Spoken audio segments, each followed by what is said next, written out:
দেখো গাইস, কত কিছু খাবার নিয়ে আসা সকালবেলা আমার জন্য। এখানে আছে হোয়াইট সস পাস্তা রয়েছে, এটা তো আমি খাওয়ার কথা ছিলই। আর যেহেতু ঘরে একটা সকালে ব্রেকফাস্ট রয়েছে, তার জন্য আমি একটুখানি ব্রেকফাস্ট নিয়ে বসে পড়লাম। ফার্স্ট টেবিলে এখানে লুচি রয়েছে, তার সঙ্গে ঘুগনি আর একটা মাত্র শশা নিয়ে নিয়েছি।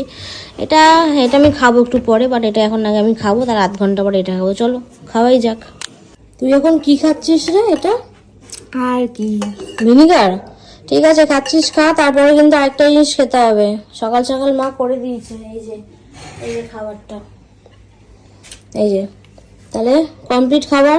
তাহলে তুই সকালে উঠে কি খাচ্ছিস? এখন ভিনিগার খাচ্ছিস, আর তার 10 মিনিট পরে খাবি হচ্ছে লুচি আর তার সাথে ঘুগনি। ঠিক আছে কর, আর আমি অন্যান্য কাজগুলোও করবো, মানে ঝটাপট তাড়াতাড়ি শেষ কর।